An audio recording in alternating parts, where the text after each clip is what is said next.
Good morning friends, welcome back to my channel. ಎಲ್ಲ ಹೇಗಿದ್ದೀರಾ? ಎಲ್ಲರೂ ಚೆನ್ನಾಗಿದ್ದೀರಾ ಅಂತ ಅಂದ್ಕೊಂಡಿದ್ದೀನಿ. ಇವಾಗ ಬಂದ್ಬಿಟ್ಟು ಫ್ರೈಡೇ ಮಾರ್ನಿಂಗಿಂದ ಬ್ಲಾಗ್ನ ಸ್ಟಾರ್ಟ್ ಮಾಡ್ತಾ ಇದ್ದೀನಿ. ಹಿಂದಿನ ಬ್ಲಾಗಲ್ಲಿ ಹೇಳಿದ್ದೆ ನಮ್ಮ ಮನೆಯಲ್ಲಿ ಫಂಕ್ಷನ್ ಇದೆ ಒಂದು ಅಂತ.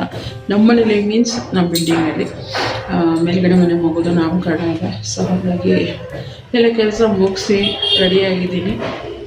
ಮೇಲೆ ಗಣಪತಿ ಹೋಮ ನಡೀತಾ ಇದೆ. ಅವನ ಮನೇಲೆ ತುಂಬ ಜನ ರಿಲೇಟಿವ್ಸ್ ಎಲ್ಲ ಬಂದಿದ್ದಾರೆ. ಸೊ ಪೂಜೆ ಎಲ್ಲ ಮಾಡಲಿ, ಆಮೇಲೆ ಹೋಗೋಣ ಅಂದ್ಕೊಂಡು ನಾನು ಮನೆ ಪೂಜೆ ಮಾಡೋಣ ಅಂತೇಳಿ ಅಂದ್ಕೊಂಡು ಎಲ್ಲ ರೆಡಿ ಆದರೆ ಕರೆಂಟೇ ಇಲ್ಲ. ಸೊ ಇವಾಗ ಹೆಂಗೆ ಕತ್ತಲೆನೆಲ್ಲ ರೆಡಿ ಆದೆ. ನಮ್ಮ ರೂಮ್ಗೆ ಏನ್ಬಿಟ್ಟು ವಿಂಡೋ ಇದನ್ನೆಲ್ಲ ಓಪನ್ ಮಾಡಿಬಿಟ್ರೆ ಈಚೆ ಹೊರಗಡೆ ಎಲ್ಲ ಕಾಣ್ತಾ ಇರುತ್ತೆ. ಒಂಥರ ಮುಜುಗರ ಅನಿಸ್ತಿರುತ್ತೆ, ಯಾರು ಎಲ್ಲಿಂದ ಹಿಂಗೆ ಹೆಂಗೆ ನಿಂತ್ಕೊಂಡು ನೋಡ್ತಿರ್ತಾರೋ ಅಂದ್ಬಿಟ್ಟು ನಾನು ವಿಂಡೋ ಎಲ್ಲ ಓಪನ್ ಮಾಡಲ್ಲ. ಸೊ ಜಸ್ಟ್ ಮಾಡ್ಕೊಂಡು ಬಂದೆ. ಮೇಕಪ್ಪು ಸಿಂಪಲಾಗಿ ಏನಿಲ್ಲ, ಜಸ್ಟ್ ಫೌಂಡೇಶನು, ಲಿಪ್ಸ್ಟಿಕ್ಕು, ಕಣ್ಕಪ್ಪು, ಐಬ್ರೋ ಮತ್ತು ಇದು ಅಷ್ಟೇ ನನ್ನ ಮೇಕಪ್ಪು ಯಾವಾಗಲೂ ಆಲ್ವೇಸ್. ಇವಾಗ ದೇವ್ರ ಪೂಜೆ ಮಾಡೋಣ ಅಂತೆಲ್ಲ ಅಂದ್ಕೊಂಡು ಹಾಗೆ ಬ್ಲಾಗ್ನ ಕೂಡ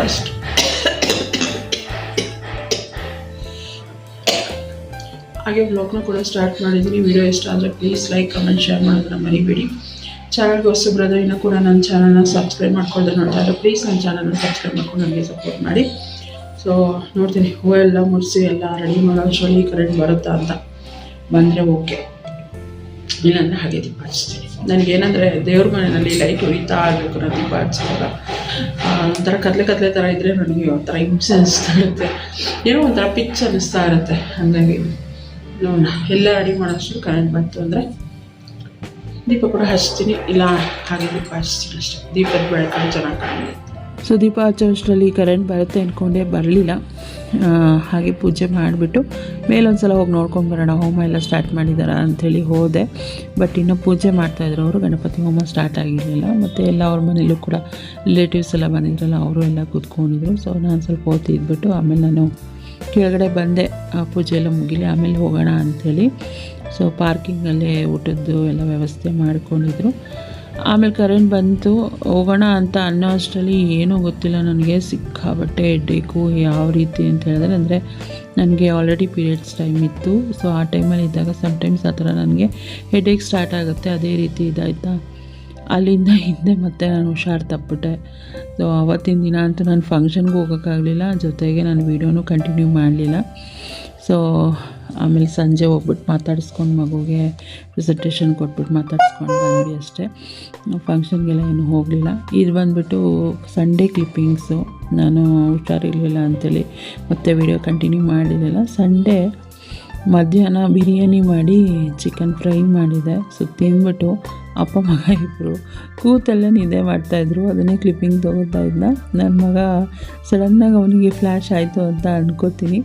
ನಾನು ವೀಡಿಯೋ ಮಾಡ್ಕೋತಾ ಇದ್ದೀನಿ ಅಂದ್ಬಿಟ್ಟು ಎದ್ಬಿಟ್ಟು ನಾವು ಮಲಗಿರೋದೆಲ್ಲ ವೀಡಿಯೋ ಮಾಡ್ಕೋತೀಯ ಅಂದ್ಬಿಟ್ಟು ಎದ್ದು ರೂಮ್ಗೆ ಹೋಗಿ ಮಲ್ಕೊಂಬಿಟ್ಟ.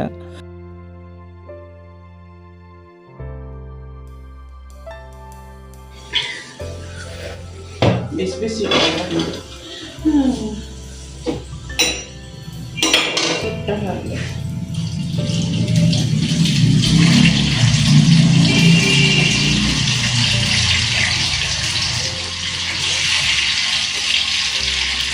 Mommy, in this I take 3. This is very hot. I will take there. So thank you.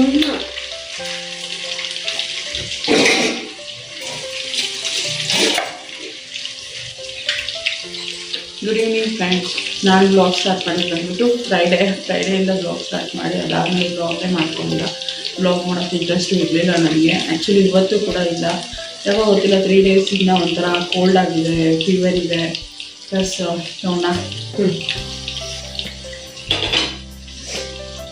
Cold ಆಗಿದೆ, ಫೀವರ್ ಇದೆ, ಮತ್ತು ತಲೆ ಭಾರ. ಕೋಲ್ಡ್ ಆಗಿರೋದಕ್ಕೆ ತಲೆ ಭಾರ, ಅದಕ್ಕೋಸ್ಕರ ಬ್ಲಾಗೇ ಮಾಡಿರಲಿಲ್ಲ ನಾನು. ಇವತ್ತು ಆ್ಯಕ್ಚುಲಿ ಒಂದು ಫಂಕ್ಷನ್ ಕೂಡ ಇತ್ತು. ನಮ್ಮ ಚಿಕ್ಕಮ್ಮನ ಮದುವೆಗೆ ಅಕ್ಕಿ ಎಣ್ಣೆಯನ್ನು ತೊಗೊಂಡೋಗ್ತಾಯಿದ್ರು.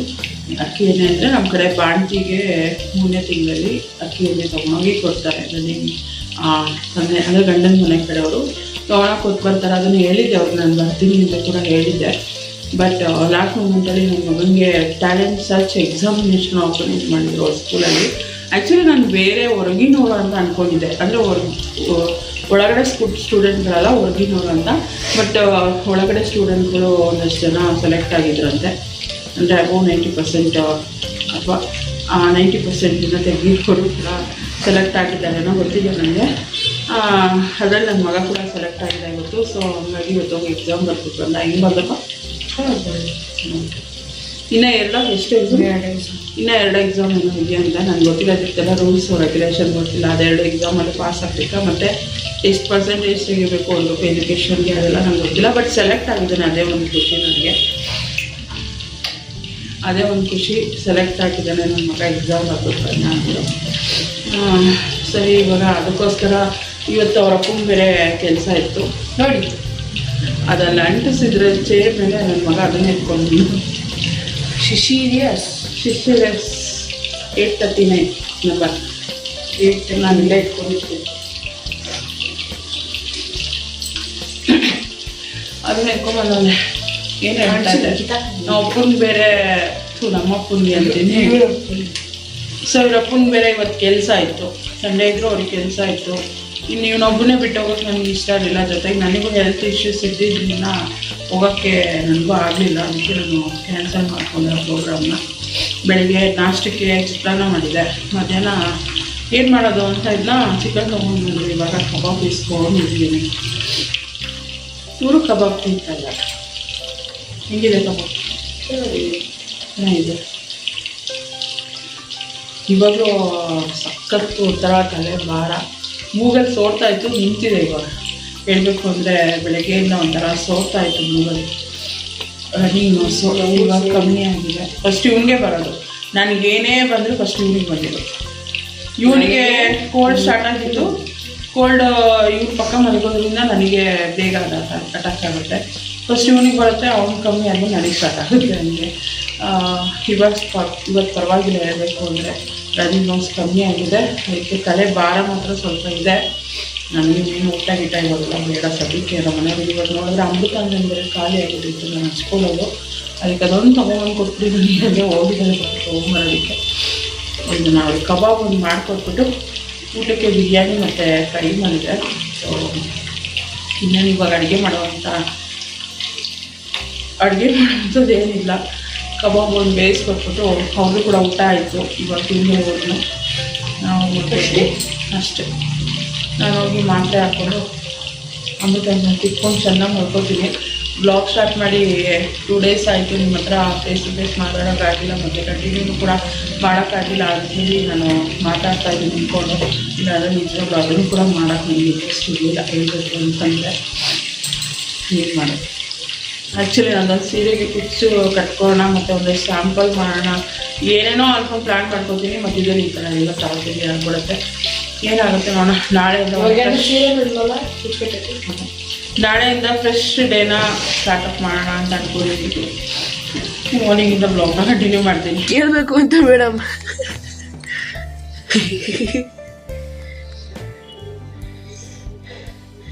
ಇವಾಗ ನಾನು ಹಾಕೊಂಡಿರೋ ಬಟ್ಟೆನ ಆಚೆ ಹಾಕೊಂಡು ಹೋದ್ರೆ 99% ಹುಡುಗರು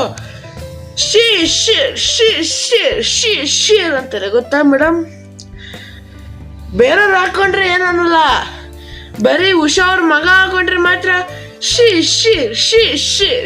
ಶೀರ್ ಅಂತಾರೆ ಮೇಡಮ್.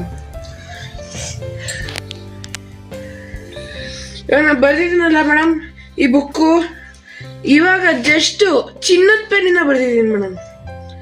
ಚಿನ್ನದ ಪೆನ್ನು ಜಸ್ಟ್ ಈ 50 ಕೋಟಿ ರೂಪಾಯಿ ಅಷ್ಟೇ. ಈ ಪೆನ್ಗೆ ಜಸ್ಟ್ 50 ಕೋಟಿ ರೂಪಾಯಿ. ನಮ್ಮ ಹಾಕೊಂಡ್ರೆ ಓದ್ಕೊಂಡಿದ್ವಲ್ಲ ಬೆಡ್ಶೀಟು, ಈ ಬೆಡ್ಶೀಟ್ ಇವಾಗ ಆಫ್ರಿಕಾಯಿಂದ ಇಂಪೋರ್ಟ್ ಮಾಡಿಸ್ಕೊಂಡಿದ್ದಾರೆ ಮೇಡಮ್. ಜಸ್ಟ್ 50 ಲಕ್ಷ. ಇವಾಗ ನಾನು ಈ ಶರ್ಟ್ ಹಾಕೊಂಡಿದ್ದೀನಲ್ಲ ಮೇಡಮ್, ನೋಡ್ಕೊಳ್ಳಿ ಬ್ರ್ಯಾಂಡ್ ಅರ್ಥ ಹಾಕ್ಬಿಟ್ಟಿದ್ದೀವಿ ಮೇಡಮ್, ತಪ್ಪು ತಿಳ್ಕೊಬೇಡ್ರಿ. ಜಸ್ಟ್ ದುಬೈಯಿಂದ ಇಂಪೋರ್ಟ್ ಮಾಡಿಸ್ಕೊಂಡಿರೋದು. ಗೋಲ್ಡ್ ಇನ್ಪುಟ್ ಮೇಡಮ್, ಬರೀ ಕಲರ್ ಮಾತ್ರ ಬೇರೆ ಇದೆ.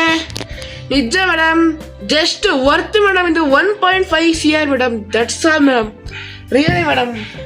ಇವಾಗ ನಮ್ಮ ಅಮ್ಮ ಮಲ್ಕೊಂಡಿರಲ್ಲ ಈ ದಿಂಬು ಬಿಡ್ರಿ ನಿಮಿಷ. ದಿಂಬು ಗೊತ್ತಾ ಮೇಡಮ್, ಇವಾಗ ಜಸ್ಟ್ ಥೈಲ್ಯಾಂಡಿಂದ ಇಂಪೋರ್ಟ್ ಮಾಡಿಸ್ಕೊಂಡಿರೋದು ನೋಡಿ. ಈ ತರ ಡಿಸೈನ್ ನಿಮ್ಗೆ ಯಾವ ಅಂಗಡಿ ಸಿಗ್ತದೆ, ಯಾವ ಡಿಮಾರ್ಟ್ ಸಿಗ್ತದೆ? Just 5 crore madam. ಶಾಲ್ ಮಾಟಲ್ ಸಿಗೋದು ಮೇಡಮ್. ಇಲ್ಲ ಮೇಡಮ್, ಜಸ್ಟ್ ಇಂಪೋರ್ಟ್ ಮಾಡಿಸ್ಕೊಳ್ಳೋದು ಮೇಡಮ್. ಇದು ಬರೀ ನೋಡಿ ಈ ತರ ಕ್ವಾಲಿಟಿ ಎಲ್ಲಿ ಸಿಗ್ತದೆ ಮೇಡಮ್? 50 ಕೋಟಿ ರೂಪಾಯಿ ವರ್ತಿದೆ. ಆದ್ರೆ ನಾನು ಇದನ್ನ ಬರೀ 50 ಲಕ್ಷ ಕೊಡ್ತಾನಿದ್ದೀನಿ ಮೇಡಮ್. ಇದು ನನ್ನ ಫ್ರೆಂಡು ಅದಕ್ಕೆ 50 ಲಕ್ಷ ಮಾಡಿಕೊಟ್ಟಿದ್ದಾರೆ. ನನ್ನ ಮಗ ಯಾಕೆ ಈ ಥರ ತಿಕ್ಳು ಥರ ಮಾತಾಡ್ತಾ ಇದ್ದಾನೆ ಅಂತ ಅಂದ್ಕೊಂಡಿರ್ಬೋದು ನೀವು. ಸೊ ಇದು ಬಂದ್ಬಿಟ್ಟು ನೆಕ್ಸ್ಟ್ ಡೇ ವ್ಲಾಗು ಮಂಡೇ. ಮೊದಲೇ ಹೇಳ್ದಂಗೆ ನನ್ನ ಹೆಲ್ತ್ ಇಶ್ಯೂ ಅದಾಗೆ ಕಂಟಿನ್ಯೂ ಆಗ್ತಾಯಿತ್ತು. ಸೊ ನಾನು ಹಾಗೆ ಸುಮ್ಮನೆ ಮಲ್ಕೊಂಡಿದ್ದೆ. ಇದು ಈವ್ನಿಂಗ್ ಕ್ಲಿಪ್. ಇದು ಅವನು ಓದ್ಕೊಂಡಿದ್ದ. ಇನ್ನೇನು ಅವನಿಗೆ 2 ಡೇಸಲ್ಲಿ ಟೆಸ್ಟ್ ಕೂಡ ಸ್ಟಾರ್ಟ್ ಆಗ್ತಾಯಿತ್ತಾ. ಸೊ ಬಂದು ಕೇಳು ಅಂತ ಹಿಂಸೆ ತೆಗಿತಾ ಇದ್ದ. ನಾನು ಹೇಳ್ತಾ ಇದ್ದೆ ನನ್ನ ಕೈಲಿ ಆಗ್ತಾಯಿಲ್ಲಪ್ಪೋ, ಹುಷಾರಿಲ್ಲ ಅಮ್ಮನಿಗೆ ಅಂತ ಹೇಳಿದ್ರು. ಮಮ್ಮಿ ಪ್ಲೀಸ್ ಒಂದು ಸಲ ಕೇಳಿಬಿಡು ಅಂತ ಹಿಂಸೆ ತೆಗಿತಿದ್ದ. ಅದಕ್ಕೆ ಕೋಪ ಮಾಡಿಕೊಂಡು ಮುನ್ಸ್ಕೊಂಡು ಮಲ್ಕೊಳ್ಳೋ ಥರ ಹೋಗಿ ಮಲ್ಕೊಂಡಿದ್ದಕ್ಕೆ ಬಂದುಬಿಟ್ಟು ಇದು ಯಾರು ಡೈಲಾಗ್ ಅಂತೇಳಿ ನಿಮ್ಗೆ ಏನಾರು ಗೊತ್ತಿದ್ರೆ ನನಗೆ ಕಮೆಂಟ್ ಮಾಡಿ ಆಯಿತಾ. ಈ ಥರ ಯಾರು ಡೈಲಾಗ್ ಹೇಳ್ತಾರೆ, ಈ ಥರ ಯಾರು ಇದು ಮಾಡ್ತಾರೆ ಅಂತ. ಸೊ ಅದನ್ನೇ ಇಮಿಟೇಟ್ ಮಾಡ್ಕೊಂಡು ಮಿಮಿಕ್ರಿ ಮಾಡಿಕೊಂಡು ನನಗೆ ರೇಗಿಸೋದಕ್ಕೆ ತಮಾಷೆ ಮಾಡ್ಕೊಂಡು ಕೂತ್ಕೊಂಡಿದ್ದ. ಸೊ ಹಾಗೆ ಹಿಂಗೆ ನನ್ನ ಮಗಂದು ಟೈಮ್ ಪಾಸ್ ಆಗ್ತಾ ಇರುತ್ತೆ. ಏನಾದ್ರು ಒಂದು ಮಾಡಿ, ಒಂದು ತರಲೆ ಮಾಡಿ ಅಥವಾ ಏನೋ ಒಂದು ಹೇಳಿಬಿಟ್ಟಾದರೂ ನಾನು ಒಪ್ಪಿಸ್ಬಿಡ್ತಾನೆ. ಇನ್ನು ಬಿಟ್ಟರೆ ಹಿಂಗೆ ಒಂಥರ ಮೈ ಮೇಲೆ ಬೀಳೋದು, ಹಿಂಸೆ ಕೊಡೋದು ಮಾಡ್ತಿರ್ತಾನೆ. ನನಗೂ ಕೂಡ ಆರಾಮಾಗಿ ಮಲಗೋಕ್ಕಾಗಲ್ಲ ಅಂದ್ಬಿಟ್ಟು ಜಸ್ಟ್ ಒಂದು ಲೆಸನ್ನ ಕೇಳಿಬಿಟ್ಟು ಅವನ್ನ ಆಯ್ತಪ್ಪ ನೀನು ಹೋಗಿ ಮಿಕ್ಕಿದ್ದು ಓದ್ಕೋ ಅಂಥೇಳಿ ಕಳಿಸ್ದೆ. Hi friends, welcome back. ಗೊತ್ತಿಲ್ಲ ಇದು ಹೊಸ ಬ್ಲಾಗ ಅಥವಾ ಬ್ಲಾಗಲ್ಲಿ ಮಧ್ಯದಲ್ಲಿ ಬರುತ್ತಾ ಗೊತ್ತಿಲ್ಲ. ಯಾವುದೇದು ವಿಡಿಯೋ ಮಾಡ್ಕೊಂಡಿದ್ದೀನಿ, ಯಾವುದು ಅಪ್ಲೋಡ್ ಮಾಡಿದ್ದೀನಿ ನನಗೆ ಗೊತ್ತಿಲ್ಲ. ಸೊ ಹಂಗಾಗಿ ಬ್ಲಾಗ್ ಮಧ್ಯದಲ್ಲಿ ಬರುತ್ತಾ, ಬ್ಲಾಗ್ ಸ್ಟಾರ್ಟಿಂಗಲ್ಲಿ ಬರುತ್ತಾ ಗೊತ್ತಿಲ್ಲ. ಸೊ ನಾನು ಏನಕ್ಕೆ ಇವಾಗ ಮೊಬೈಲಲ್ಲಿ ವಿಡಿಯೋ ಮಾಡೋಣ ಅಂತೇಳಿ ಎತ್ಕೊಂಡೆ ಅಂತ ಹೇಳಿದ್ರೆ, ಆ್ಯಕ್ಚುಲಿ ಕುಚ್ಚು ಕಟ್ತಾ ಇದೆ. ಸೊ ನೋಡ್ಬೋದು ಎಲ್ಲ ಸೀರೆ ಇಟ್ಟಿದ್ದೀನಿ, ಕುಚ್ಚು ಕಟ್ತಾ ಇದ್ದ. ಒಂದು ಡ್ರೆಸ್ ಹಾಕ್ಕೊಂಡಿದ್ದೆ. ಆವಾಗ ನೆನಪಾಯಿತು ನನಗೆ, ಇದ್ರದ್ದು ರಿವ್ಯೂ ಕೂಡ ಹೇಳ್ತೀನಿ. ವಾಶ್ ಆದಮೇಲೆ ಹೇಗಿರುತ್ತೆ ರಿವ್ಯೂ ಅಂತ ಕೂಡ ಹೇಳ್ತೀನಿ. ಚಿಕ್ಕಪೇಟೆಯಿಂದ ತಂದಿರೋ ಕುರ್ತಾ ಅಂತ ಹೇಳಿದ್ನ. ಸೊ ಅದು ನೆನಪಾಯಿತು ನನಗೆ. ಅದಕ್ಕೆ ಅಲ್ಲಿ ಕುಚ್ಚೇನು ಕಟ್ಟೋದು ಅದನ್ನು ಅರ್ಧಕ್ಕೆ ನಿಲ್ಲಿಸಿ ಇವಾಗ ಬಂದಿದ್ದೀನಿ. ನೋಡ್ಬೋದು, ಇದು ಬಂದ್ಬಿಟ್ಟು ನನ್ನ ವೆಡ್ಡಿಂಗ್ ಆ್ಯನಿವರ್ಸರಿಗೆ ಫಸ್ಟ್ ಡೇ ನಾನು ಹಾಕ್ಕೊಂಡಿದ್ದು. ಆಮೇಲೆ ವಾಶ್ಗೆ ಹಾಕಿದ್ದೆ, ಮೆಷಿನ್ ವಾಶ್ಗೆ ಹಾಕಿದ್ದೆ ನಾನು. ಸೊ ಫುಲ್ಲು ಮೇಲುಗಡೆ ಏನು ಪ್ರಿಂಟ್ ಇತ್ತಲ್ಲ, ಆ ಪ್ರಿಂಟ್ ಎಲ್ಲ ಫುಲ್ಲು ಹೋಗ್ಬಿಟ್ಟಿದೆ. ಕೆಳಗಡೆ ಮಾತ್ರ ಅಲ್ಲೊಂದು ಚೂರು, ಇಲ್ಲೊಂದು ಸ್ವಲ್ಪ ಇದೆ ಅಷ್ಟೇ. ಮತ್ತು ಬಟ್ಟೆ ಕೂಡ ಸ್ಟ್ರಿಂಕ್ ಆಯಿತು. ಇದು ಬಂದ್ಬಿಟ್ಟು 450 ರುಪೀಸ್ ಕೊಟ್ಟಿದ್ದು. ಇನ್ನೊಂದು 650 ರುಪೀಸ್ ಏನು ಕೊಟ್ಟು ತೊಗೊಂಡು ಬಂದಿದೆ. ಅದು ಮಾತ್ರ ಏನು ಪ್ರಿಂಟ್ ಎಲ್ಲ ಹೋಗಿಲ್ಲ. ಮತ್ತು ಸ್ಟ್ರಿಂಕ್ ಆಗಿದೆಯೋ ಇಲ್ವೋ ಗೊತ್ತಿಲ್ಲ. ಒಟ್ಟಿನಲ್ಲಿ ವಾಶ್ ಹಾಕಿದ್ದೀನಿ, ಅದು ಹಾಕ್ಕೊಂಡಾಗ ಅದು ಹೇಳ್ತೀನಿ ಸ್ಟ್ರಿಂಕ್ ಆಗಿದೆಯೇನೋ. ಒಟ್ಟಿನಲ್ಲಿ ಪ್ರಿಂಟ್ ಎಲ್ಲ ಹೋಗಿಲ್ಲ, ಅದು ಕ್ಲಾತಲ್ಲೇ ಇರುವಂಥ ಪ್ರಿಂಟು. ಬಟ್ ಇದು ಎಕ್ಸ್ಟ್ರಾ ಪ್ರಿಂಟ್ ಇರೋದೆಲ್ಲ ಹೋಗಿದೆ. ಮತ್ತು ಸ್ವಲ್ಪ ಸ್ಟ್ರಿಂಕ್ ಕೂಡ ಆಗಿದೆ. ನೀವೇನಾದ್ರು ತೊಗೊಳ್ತೀರಾ ಅಂದರೆ ಒಂದು ಐಡಿಯಾ ಬರುತ್ತೆ ಅಂತ ಹೇಳ್ಬಿಟ್ಟು ನಾನು ಇದರಲ್ಲಿ ಅಂದರೆ 650 ಸ್ವಲ್ಪ ಓಕೆ, ಬಟ್ಟೆ ಕ್ಲಾತ್ ಚೆನ್ನಾಗಿದೆ. ಬಟ್ 450 ನನಗೇನೋ ಅಷ್ಟು ಲೈಕ್ ಆಗಿಲ್ಲ. ನಾನು ಅಂದ್ಕೊಂಡಿದ್ದೆ ಒಂದಷ್ಟು ಡೈಲಿ ವೇರಿಗೆ ಒಂದು 450 ರುಪೀಸ್ ರೇಂಜಲ್ಲಿ ತೊಗೊಳ್ಳೋಣ ಅಂತ. ಬಟ್ ನನಗೆ ಯಾಕೋ ಫೀಲ್ ಆಯಿತು ಬೇಡ ಅಂತ. ಏಕೆಂದರೆ ಇದೇ ಥರ ನಾವು ಶಾಲ್ ಮಾಟಲ್ಲೂ ನೋಡ್ಬೋದು, ಬೈ 1 get 1 ಸಿಗುತ್ತೆ. ಪ್ಲಸ್ ಏನು ಮೀಶೋದಲ್ಲೂ ಕೂಡ ನೋಡ್ಬೋದು, ಇದೇ ಥರ ಸ್ಟ್ರಿಂಕ್ ಆಗುತ್ತೆ ಬಟ್ಟೆ. ಅದನ್ನು ಕೂಡ ಹಂಗಿರುವಾಗ ನಾವು ಯಾಕೆ ಅಷ್ಟೊಂದೆಲ್ಲ ಕೊಡಬೇಕು ಅಂತ ನನಗೆ ಪರ್ಸನಲಾಗಿ ಫೀಲ್ ಆಯಿತು. ಅದಕ್ಕೆ ಆ ರಿವ್ಯೂನ ನಿಮ್ಮ ಜೊತೆ ಶೇರ್ ಮಾಡೋಣ ಅಂತ. ಸೊ 650 ಓಕೆ ಕುರ್ತಾ, ಬಟ್ 450 ನನಗೆ ಅಷ್ಟು ಇಷ್ಟ ಆಗಿಲ್ಲ. ಇನ್ನು ಸ್ಟ್ರೈಟ್ ಕುರ್ತಾ ಏನು ತೊಗೊಂಡಿದ್ದೆ ಅದೇನು ಸ್ಟ್ರಿಂಕ್ ಆಗೋಲ್ಲ, ಏಕೆಂದರೆ ಅದು ಬಟ್ಟೆ ಬೇರೆ ಬಂದುಬಿಟ್ಟು ಶಿಫಾನ್. ಇದ್ರ ಸಲುವಾಗಿ ನಾನು ಸ್ಟ್ರಿಂಕ್ ಆಗುತ್ತೆ ಅಂದ್ಬಿಟ್ಟೇ ನಾನು ಜಾಸ್ತಿ ಪಾಲಿಸ್ಟರ್ ಇರ್ಬೋದು ಅಥವಾ ಕ್ರೇಪ್ ಇರ್ಬೋದು ಅಥವಾ ಜಾರ್ಜೆಟ್ ಮೆಟೀರಿಯಲ್ಲೇ ನಾನು ತೊಗೊಂಬಿಡೋದು ಡೈಲಿ ವೇರಿಗೆ. ಓಕೆ, ಒಂದು ಸಲ ಎಕ್ಸ್ಪೀರಿಯೆನ್ಸ್ ಆಗಬೇಕು. ಹಾಗಾಗಿ ನಾನೇ ವಿಡಿಯೋದಲ್ಲಿ ಶೇರ್ ಮಾಡಿದ್ನಲ್ವ. ಸೊ ಅದರದ್ದು ರಿವ್ಯೂ ಕೂಡ ನಾನೇ ಕೊಡ್ತಾಯಿದ್ದೀನಿ ಹೇಗಿದೆ ಅಂತ. ಅದನ್ನು ಹೇಳೋಣ ಅಂತ ನೆನಪಾಯ್ತಾ, ನಾನು ಅದಕ್ಕೆ ಫೋನ್ ಎತ್ಕೊಂಡೆ ಹೇಳೋಣ ಅಂತ. ಸೊ ಊಟ ಮಾಡಬೇಕು ಇವಾಗ. ಚಪಾತಿ ಮಾಡಿದ್ದೆ ಬೆಳಿಗ್ಗೆ ಚಪಾತಿ ಮಾಡಿದ್ದೆ. ಚಪಾತಿ ಮಾಡಿ ಬೆಂಡೆಕಾಯಿ ಪಲ್ಯ ಮಾಡಿದ್ದೆ. ಇವಾಗ ಚಪಾತಿ ಇಟ್ಟೇ ಇದೆ. ಸೊ ಅದೇ ಚಪಾತಿಗೆ ನೆನ್ನೆ ನೈಟು ಮೊಟ್ಟೆ ಸಾಂಬಾರು ಕೂಡ ಮಾಡಿದೆ. ಸೊ ಅದೇ ಮೊಟ್ಟೆ ಸಾಂಬಾರು ಜೊತೆ ಇದು ಮಾಡ್ತೀನಿ. ಇವತ್ತು ವೆಡ್ನೆಸ್ಡೇ ಆಗಿರೋದ್ರಿಂದ ಮಗನಕಾಯಿ ಸಂಜೆ ದೀಪ ಹಚ್ಚಿಸ್ತೀನಿ. ಹಾಗಾಗಿ ಇವಾಗ ಮೊಟ್ಟೆ ಸಾಂಬಾರು ಇದೆಲ್ಲ ಅದರಲ್ಲೇ ಚಪಾತಿ ಮಾಡ್ಕೊಂಡು ತಿಂತೀನಿ ಇವತ್ತು ಊಟನ. ಗೊತ್ತಿಲ್ಲ ಅದು ಯಾವಾಗ ವ್ಲಾಗ್ ಸ್ಟಾರ್ಟ್ ಮಾಡಿದೆ. ನಾನು ಹೇಳಿದಾಗೆ ಈ ನಡುವೆ ಯಾಕೋ ವ್ಲಾಗ್ ಮಾಡೋಕ್ಕೆ ಇಂಟ್ರೆಸ್ಟ್ ಇಲ್ಲ. ಇದೊಂದು ಬಂದುಬಿಟ್ಟು ಮಾಡೋಕ್ಕೆ ಇಂಟ್ರೆಸ್ಟ್ ಇಲ್ಲ. ಇನ್ನೊಂದೇನಪ್ಪ ಅಂತ ಹೇಳಿದ್ರೆ ಯಾವ ಥರ ಕಂಟೆಂಟ್ ಮಾಡಬೇಕು ಅನ್ನೋದು ಐಡಿಯಾನೇ ನನ್ನ ತಲೆಗೆ ಹೋಗ್ತಾಯಿಲ್ಲ. ಅಥವಾ ಡೈಲಿ ಏನು ಬ್ಲಾಗ್ಸ್ ಹಾಕ್ತಾಯಿದ್ದೀನಿ ಅದು ಇಷ್ಟ ಆಗ್ತಾ ಇಲ್ವೋ ಏನು ಅಂತ ಗೊತ್ತಾಗ್ತಾ ಇಲ್ಲ ನನಗೆ. ಸೊ ಹಂಗಾಗಿ ಯೋಚನೆ ಮಾಡ್ಕೊಂಡು ಥಿಂಕ್ ಮಾಡಿಕೊಂಡು ಅಟ್ಲೀಸ್ಟ್ ನನಗೆ ಗೊತ್ತಿರೋ ಕೆಲಸ ಆದರೂ ಮಾಡೋಣ ಅಂಥೇಳಿ ಇವಾಗ ಸ್ವಲ್ಪ ಕುಚ್ಚೋದು ಏನು ಸ್ಯಾಂಪಲ್ ಪೀಸ್ಗಳನ್ನೆಲ್ಲ ಮಾಡೋಣ ಅಂಥೇಳಿ ಪ್ಲ್ಯಾನ್ ಮಾಡಿ ಇಟ್ಕೊಂಡು ನೆನ್ನೆ ಹೋಗಿ ಥ್ರೆಡ್ ಎಲ್ಲ ತೊಗೊಂಡು ಥ್ರೆಡ್ ತೊಗೊಂಬಂದ ಮೀನ್ಸ್ ನನ್ನ ಸ್ಯಾರಿ ಹಾಕೋಣ ಅಂತ. ಇಷ್ಟು ದಿವಸ ಈಗ ಯಾವುದೋ ಆರ್ಡರ್ ಇಲ್ಲವಲ್ಲ, ಒಂದೇ ಒಂದು ಯಾವುದೋ ಸ್ಯಾರಿ ಕೊಟ್ಟರು ಈ ಮನೆ ಒಳಗೆ. ಇಲ್ಲಿ ನಮ್ಮ ಮನೆ ವಿಂಡೋಗೆ ಅವ್ರ ಮನೆ ಅಟ್ಯಾಚ್ ಆಗಿದೆ, ಅಂದರೆ ಈ ಡೋರ್ಗೆ ಅಟ್ಯಾಚ್ ಆಗಿದೆ. ಅವರ ಮಗಳು ಸೀಮಂತ ಅಂತೆ. ಸೊ ಹಾಗಾಗಿ ಅವರೊಂದು ಸ್ಯಾರಿ ಕೊಟ್ಟಿದ್ದಾರೆ, ಅದನ್ನು ಹಾಕ್ತಾ ಇದ್ದಲ್ವ, ಅದ್ರ ಜೊತೆ ಒಂದು 3 ಸೀರೆಗೆ ಥ್ರೆಡ್ ತೊಗೊಂಡು ಬಂದೆ ನೆನ್ನೆ ಹೋಗ್ಬಿಟ್ಟು. ಈಗ ಅದು ಕಂಪ್ಲೀಟ್ ಆದಮೇಲೆ ನಾನು ಸೀರೆಗಳಿಗೆ ಹಾಕ್ಕೊಳ್ತೀನಿ. ಹಾಗೆ ವಿಡಿಯೋದಲ್ಲೂ ಕೂಡ ಮಾಡಿ ಹಾಕ್ತೀನಿ. ಸೊ ಅದನ್ನು ನೋಡಿ ಇಷ್ಟ ಆದರೆ ಪ್ಲೀಸ್ ಲೈಕ್ ಕಮೆಂಟ್ ಶೇರ್ ಮಾಡೋದನ್ನು ಮರಿಬೇಡಿ. ಈಗ ಚಪಾತಿ ಮಾಡ್ಕೊಂಡು ಊಟ ತಿಂದ್ಬಿಡ್ತೀನಿ, ಆಮೇಲಿಂದ ಬ್ಲಾಗ್ನ ಕಂಟಿನ್ಯೂ ಮಾಡ್ತೀನಿ. ಮಾಡಿದ್ರೆ ಬಿಡಲ್ಲ madam. How many person would be needed to fit the window in one day?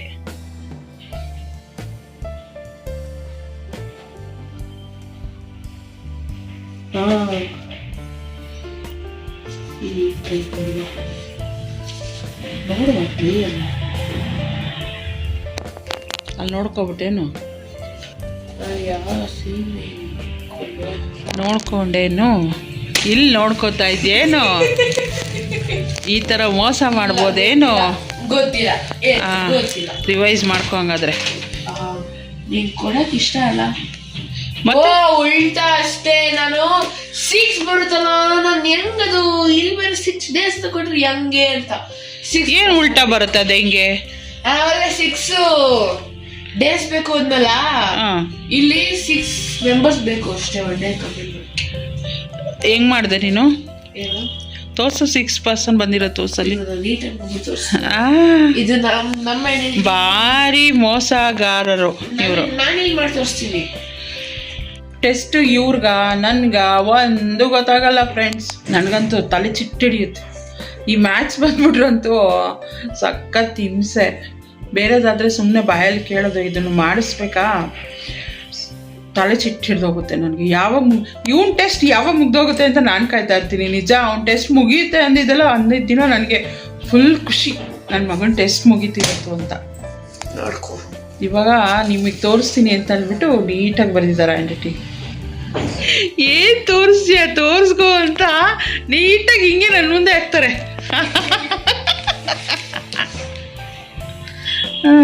ಇಲ್ಲಿಂದ ನನ್ನ ಮಗ ಇಲ್ಲಿ ಬಂದು ಕೂತವನೆ. ಏನಕ್ಕೆ ಅಂದರೆ ಏನಕ್ಕಿಲ್ಲ ಫ್ರೆಂಡ್ಸ್, ಸುಮ್ಮನೆ ಬಂದು ಕೂತ. ಸೊಂಟ ನೋವಂತೆ. ಎಷ್ಟು ವಯಸ್ಸಿಗೆ ನಿಂಗೆ? ನಂಗೆ 13 ವಯಸ್ಸಿಗೆ 30 ವಯಸ್ಸದವನು ಆಡ್ದಂಗೆ ಆಡ್ತವನೆ. ಸೊಂಟ ನೋವಂತೆ, ಅದಕ್ಕೆ ಬಂದು ಕೂತ್ಕೊಂಡವನೆ. ಇದಂತೂ ಹಾಸಿಗೆ ಅಲ್ಲ, ಕಸದ ತಿಪ್ಪೆ.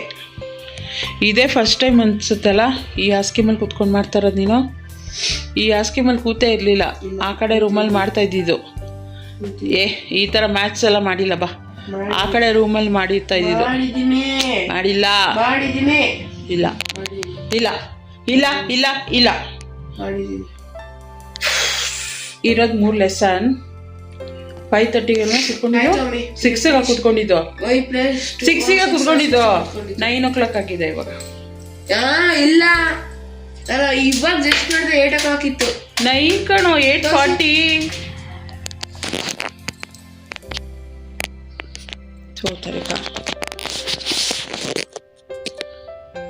ನೋಡು ಎಷ್ಟಿದೆ ಟೈಮು?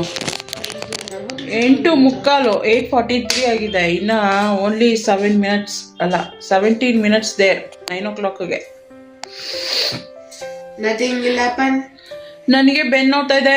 ಇನ್ನು 7 sums ಇದೆ, ಅದರಲ್ಲಿ ಒಂದು ಆಗಿದೆಯಂತೆ. ಕೇಳ್ಬಿಟ್ಟು ಬೇಗ ಬೇಗ ಮುಗಿಸಿ. ನಮ್ಮ ಮನೆಯವರು ಏನೆಣ್ಣದು ಕರ್ಬೂಜ ಹಣ್ಣು ಕಟ್ ಮಾಡಿ ಇಕ್ಕಿದ್ದಾರೆ. ಅವಾಗಿಂದ ಜ್ಯೂಸ್ ಮಾಡು ಅಂತ ತಲೆ ತಿಂತಾವ್ರೆ. ಹೋಗ್ಬಿಟ್ಟು ಜ್ಯೂಸ್ ಮಾಡ್ಬೇಕು ಇವಾಗ. ನನ್ನ ಮಗ ಮ್ಯಾಥ್ಸ್ ಎಲ್ಲ ಓದೋ ಅಷ್ಟರಲ್ಲಿ 9:30 ಆಗಿತ್ತು. ಆಮೇಲೆ ಊಟ ಎಲ್ಲ ಆಗೋ ಅಷ್ಟರಲ್ಲಿ 10:30 ಆಗಿತ್ತಾ. ಸೊ ಆ ಟೈಮಲ್ಲೂ ಕೂಡ ಅವ್ರು ನನಗೆ ಬಿಟ್ಟಿಲ್ಲ. ಜ್ಯೂಸ್ ಮಾಡಿಬಿಡು ಕಟ್ ಮಾಡಿ ಇಟ್ಟಿದ್ದೀನಿ ಅಂಥೇಳಿ. ಸೊ ಫ್ರಿಜ್ಜಿಗಾದರೂ ಎತ್ತಿಡ್ರಿ, ಬೆಳಗ್ಗೆಗೆ ಮಾಡ್ತೀನಿ ಅಂದರೂ ಬಿಟ್ಟಿಲ್ಲ. ಸೊ ರಾತ್ರಿಯೇ ಜ್ಯೂಸ್ ಮಾಡಿ ಕುಡಿದು ಎಲ್ಲ ಮಲ್ಕೊಂಡಿದ್ದಾಯಿತು. ಇದಾದಮೇಲೆ ನೆಕ್ಸ್ಟ್ ಡೇ ವ್ಲಾಗ್ ಇದು. ಆಲ್ಮೋಸ್ಟ್ ಒಂದು ಎಷ್ಟು ಫ್ರೈಡೇ ಸ್ಟಾರ್ಟ್ ಆಗಿದ್ದು ಟ್ಯೂಸ್ಡೇ ಅಂತ ಅಂದ್ಕೊಳ್ತೀನಿ. ಇದು ವ್ಲಾಗ್ ಎಂಡ್ ಆಗಿದ್ದು ಬಂದುಬಿಟ್ಟು ಟ್ಯೂಸ್ಡೇ ಅವ್ನು ಬಂದ ತಕ್ಷಣ ಅಂದರೆ ಬೇಗನೆ ಅವತ್ತು ಇಂಗ್ಲೀಷ್ ಇತ್ತು ನೆಕ್ಸ್ಟ್ ಡೇ. ಇದು ಬೇಗನೆ ಓದಿ ಮುಗಿಸ್ಬಿಟ್ಟಿದ್ದ. ಅಂದರೆ ಒಂದು ವೀಕ್ ಮುಂಚೆನೇ ನಾನು ಸ್ವಲ್ಪ ರಿವೈಸ್ ಮಾಡಿಸಿದ್ದೆ. ಅವನಿಗೆ ಲೆಸನ್ಸ್ ಏನಿದೆ ಅದೆಲ್ಲ ರಿವೈಸ್ ಮಾಡಿಸಿದೆ. ಸೊ ಹಾಗಾಗಿ ಬೇಗ ಓದಿದ್ನ. ತುಂಬ ದಿನ ಆಗಿತ್ತು ಮಸಾಲೆ ಪುರಿ ತಿಂದು, ಅದಕ್ಕೆ ಹೋಗಿ ಮಸಾಲೆ ಪುರಿ ತಿನ್ನೋಣ ಅಂಥೇಳಿ ಪ್ಲ್ಯಾನ್ ಮಾಡ್ಕೊಂಡ್ವಿ. ಆವಾಗ ಹಸ್ಬೆಂಡ್ ಮೀಟಿಂಗ್ ಪೇಪರ್ ಏನೋ ಬರೀತಾಯಿದ್ರು. ಅಷ್ಟರಲ್ಲಿ ಈ ಒಂದು ಕುಚ್ಚು ಏನಿದೆ ಅಲ್ವಾ, ಅದು ನಾನು ಕ್ರೋಶ ವರ್ಕ್ ಕಂಪ್ಲೀಟ್ ಮಾಡಿದೆ. ಇನ್ನು ಬೇಬಿ ಕುಚ್ಚು ಕಟ್ಟಿರಲಿಲ್ಲ. ಸೊ ಅದನ್ನು ಕಟ್ಬಿಟ್ಟು ಫಿನಿಷ್ ಮಾಡಿಬಿಡೋಣ ಅವರು ಮೀಟಿಂಗ್ ಪೇಪರ್ ಬರೆಯೋಷ್ಟರಲ್ಲಿ ಅಂತ ಈ ರೀತಿಯಾಗಿ ಕುಚ್ಚನ್ನು ಕಟ್ಟಿದ್ದೀನಿ. ಇದು ಬಂದುಬಿಟ್ಟು ಒಂಥರ ಬೇಬಿ ಪಿಂಕ್ ಸ್ಯಾರಿಗೆ ಬಾಟಲ್ ಗ್ರೀನ್ ಕಲರ್ ಕಾಂಬಿನೇಷನ್ ಇದ್ದಿದ್ದು ತುಂಬಾ ಚೆನ್ನಾಗಿ ಕಾಣ್ತಾಯಿತ್ತು ರಿಯಲಾಗಂತೂ. ಬಟ್ ಈ ವಿಡಿಯೋದಲ್ಲಿ ಹೆಂಗೆ ಕಾಣ್ತಾ ಇದೆ, ಡಿಸೈನ್ ಹೇಗೆ ಬಂದಿದೆ ಅಂಥೇಳಿ ನನಗೆ ಕಮೆಂಟ್ ಮಾಡಿ ತಿಳಿಸಿ ಆಯಿತಾ. ಸೊ ನನಗಂತೂ ತುಂಬಾ ಇಷ್ಟ ಆಯಿತು. ಕಲರ್ ಕಾಂಬಿನೇಷನ್ ಇರ್ಬೋದು ಅಥವಾ ಕುಚ್ಚು ಡಿಸೈನ್ ಇರ್ಬೋದು ಅದು. ಬಟ್ ಈ ಒಂದು ಡಿಸೈನ್ ಏನಿದೆ ಅಲ್ಲ, ಅದು ಹಾಕೋದು ತುಂಬಾ ಕಷ್ಟ. ಆ ಒಂದು ಬೀಡ್ ಏನಿದೆ, ಆ ಬೀಡ್ ಒಳಗಡೆ ನಾವು ವರ್ಕ್ ಮಾಡಬೇಕು. ಎಕ್ಸ್ಟ್ರಾ ಏನು ನಾವು ಚೈನ್ ಆ ಥರ ಹಾಕ್ಕೊಳಕ್ಕಾಗಲ್ಲ. ಸೊ ಆ ಬೀಡಲ್ಲಿ ದಾರ ತೆಗೆದು ವರ್ಕ್ ಮಾಡೋದಿದೆಲ್ಲ, ಅದು ಸಿಕ್ಕಾಬಿಟ್ಟೆ ಟೈಮ್ ತೊಗೊಳುತ್ತೆ. ಆ ಒಂದು ಸ್ಟೆಪ್ಪೇ ನನಗೆ ಒಂದು ಆಲ್ಮೋಸ್ಟ್ 1 ದಿನ ಎಲ್ಲ ತೊಗೊಂಡಿದ್ದೀನಿ ಆ ಒಂದು ಸ್ಟೆಪ್ ಕಂಪ್ಲೀಟ್ ಮಾಡೋದಕ್ಕೆ. Good evening friends. ಒಂದು ಕುಚ್ಚು ಕಟ್ಟೋದಿತ್ತು, ಅದನ್ನು ಕಂಪ್ಲೀಟ್ ಮಾಡಿಬಿಟ್ಟು ಇವಾಗ ಹೊರಗಡೆ ಹೋಗ್ತಾಯಿದ್ವಿ. ಸ್ಪ್ರೈಟ್ ಬಾಟ್ಲೆಲ್ಲ ಇದು ನೀರು ಬಾಟ್ಲ್ ಇಟ್ಕೊಂಡು ತಿನ್ನೋಣ, ಮಸಾಲೆ ಪುರಿ ತಿನ್ನೋಣ ಅಂತೇಳಿ ಹೋಗ್ತಾಯಿದ್ದೀನಿ. ತುಂಬ ದಿನ ಆಗ್ಬಿಟ್ಟಿತ್ತು, ತುಂಬ ದಿನ ಅಲ್ಲ, ತುಂಬ ತಿಂಗಳೇ ಆಗ್ಬಿಟ್ಟಿದೆ ಅಂತ ಅಂದ್ಕೊಳ್ತೀನಿ ಮಸಾಲೆ ಪುರಿ ತಿಂದು. ಸೊ ಯಾಕೋ ಇವತ್ತು ತಿನ್ನಬೇಕು ಅನ್ನಿಸ್ತಾಯಿತ್ತು, ಅದಕ್ಕೆ ಬನ್ನಿ ಹೋಗೋಣ ಅಂತೇಳಿ ಅಂದ್ಕೊಂಡು ಹೊರಟನ. ಯಾಕೋ ಕತ್ಲೆ ಥರ ಕಾಣಿಸ್ತಾ ಇದೆ ಲೈಟೆಲ್ಲ, ಮತ್ತು ಶ್ಯಾಡೋ ಬೀಳ್ತಾಯಿದೆ, ಶ್ಯಾಡೋ ಬೀಳ್ತಾಯಿದೆ. ನಮ್ಮ ಮಗ ಆಲ್ರೆಡಿ ಕೆಳಗಡೆ ಅದು ಕುಚ್ಚು ಕಟ್ಟೋಕ್ಕೂ ಬಿಟ್ಟಿಲ್ಲ ನನಗೆ. ಮಮ್ಮಿ ಆಯಿತಾ ಅಂದ್ಕೊಂಡು ಈಗ ಫಿನಿಶ್ ಆಯಿತು. ಅದು ಹಿಂದೆ ಮನೆಯವ್ರು ಕೊಟ್ಟಿದ್ರು ಅಂತ ಹೇಳಿದ್ರು. ಸೊ ನನ್ನ ಮಗನಿಗೆ ಟೆಸ್ಟ್ ಇದ್ದಿದ್ದರಿಂದ ಸ್ವಲ್ಪ ಲೇಟ್ ಆಯಿತು, ಇಲ್ಲಾಂದರೆ ನೆನ್ನೆನೇ ಫಿನಿಶ್ ಮಾಡಿ ಕೊಟ್ಬಿಡ್ತಾಯಿದ್ದೆ. ಅವನಿಗೆ ಓದಿಸ್ಕೊಂಡು ಇವತ್ತು ಬಂದುಬಿಟ್ಟು ಮ್ಯಾಥ್ಸ್ ಆಯಿತು, ನಾಳೆ ಇಂಗ್ಲೀಷ್ ಇದೆ, ಇಂಗ್ಲೀಷೆಲ್ಲ ಓದ್ಕೊಂಡ. ಈಗ ಹೋಗಿ ಮಸಾಲೆ ಪುರಿ ತಿನ್ಕೊಂಡು ಬರ್ತೀವಿ. ಸೊ ಈ ಸ್ಟ್ರೀಟ್ ಫುಡ್ ಬಂದುಬಿಟ್ಟು ಡಿ ಗ್ರೂಪ್ ಆರ್ಚ್ ಹತ್ರನೇ ಬರುತ್ತೆ. ಇಲ್ಲಿ ತುಂಬ ಚೆನ್ನಾಗಿರುತ್ತೆ. ಮಸಾಲೆ ಪುರಿ ಇರ್ಬೋದು, ಪಾನಿಪುರಿ ಇರ್ಬೋದು. ನಾನು ಕುರುಬ್ರಳ್ಳಿನಲ್ಲಿ ತಿಂತಾಯಿದ್ದೆ, ಅಲ್ಲಿ ತಿಂತಿದ್ದಾಗ ಯಾವ ರೀತಿ ಫೀಲ್ ಇತ್ತು ಅದೇ ರೀತಿ ಬರುತ್ತೆ ಫೀಲು. ಸೊ ಹಾಗಾಗಿ ಇಲ್ಲಿಗೆ ಹೋಗೋದು ಮಸಾಲೆ ಪುರಿ ತಿನ್ನಬೇಕಂದ್ರೆ ಅಲ್ಲೇ ಹೋಗಿ ಮಸಾಲೆ ಪುರಿ ಮತ್ತು ಪಾನಿಪುರಿ ಎರಡನ್ನೂ ತಿಂದು, ಅಲ್ಲೇ ಒಂದು ನರ್ಸರಿ ಇದೆ. ಸೊ ಯಾವ್ದಾದ್ರು ಡಿಫ್ರೆಂಟಾಗಿರೋ ಗಿಡನ ಇದ್ದರೆ ನೋಡೋಣ ಅಂಥೇಳಿ ಹೋದ್ವಿ. ಸೊ ಈ ಒಂದು ಗಿಡ ಬಂದುಬಿಟ್ಟು ಒಂದೊಂದು ಸಿಂಗಲ್ ಗಿಡಕ್ಕೆ ಅವರು ಮೇ ಬಿ 650 or 750 ಎಷ್ಟೋ ಹೇಳಿದ್ರು. ಅದು ಇಷ್ಟ ಆಯಿತು ನನಗೆ. ಇಂಡೋರ್ ಪ್ಲ್ಯಾಂಟ್ ಅಂತ ಹೇಳಿದ್ರು. ಬಟ್ ನನಗೆ ಬೇಕಾಗಿದ್ದು ಟ್ರೀ ಅಲ್ಲಿ ಇರಲಿಲ್ಲ. ನಾವೇ ಬೇರೆ ಯಾವುದೋ ಒಂದು ಟ್ರೀನ ಮನಸ್ಸಲ್ಲಿ ಇಟ್ಕೊಂಡು ಹೋಗಿದ್ದು. ಬಟ್ ಪ್ಲ್ಯಾಂಟ್ನ, ಟ್ರೀನ ತೊಗೊಂಡೋಗಿ ನಾನು ಎಲ್ಲಿ ಮನೇಲಿ ಇಟ್ಕೊಳ್ಳೋಕ್ಕಾಗುತ್ತಾ ಅಲ್ವಾ. ಸೊ ನನಗೆ ಈ ಥರ ಕಲರ್ಫುಲ್ ಫ್ಲವರ್ಸ್ ಇರೋದು ತುಂಬಾ ಇಷ್ಟ. ಗ್ರೀನರಿಗಿಂತ ಕಲರ್ಫುಲ್ ಆಗಿರೋದು ನನಗೆ ತುಂಬ ಇಷ್ಟ ಆಗುತ್ತೆ. ಅದನ್ನೇ ಹೇಳ್ತಾ ಇದ್ದೆ. ಬಟ್ ಹಸ್ಬೆಂಡ್ ಯಾಕೋ ಇಷ್ಟನೇ ಪಟ್ಟಿಲ್ಲ ಅವರು. ನನಗೆ ಯಾವಾಗಲೂ ಅಷ್ಟೇ ತುಂಬ ಇಷ್ಟಪಡೋದು ನಾನು ಗ್ರೀನರಿ ಜೊತೆಗೆ ಕಲರ್ಫುಲ್ ಆಗಿರಬೇಕು ಅಂಥೇಳಿ. ಆಮೇಲೆ ನಾವು ಯಾವುದೋ ಟ್ರೀ ಅಲ್ಲ ಪ್ಲ್ಯಾಂಟ್ನ ನೋಡ್ಕೊಂಡು ಹೋಗಿದ್ವಿ. ಅದು ನಮಗೆ ಸಿಕ್ಕಿಲ್ಲ. ಸೊ ತೊಗೊಂಡು ಬನ್ನಿ ಅಂತ ಹೇಳಿಬಿಟ್ಟು ಅಲ್ಲಿಂದ ಮನೆಗೆ ಬಂದ್ವಿ. Almost 4 days vlog ಆಗೋಯ್ತಿದ್ದು.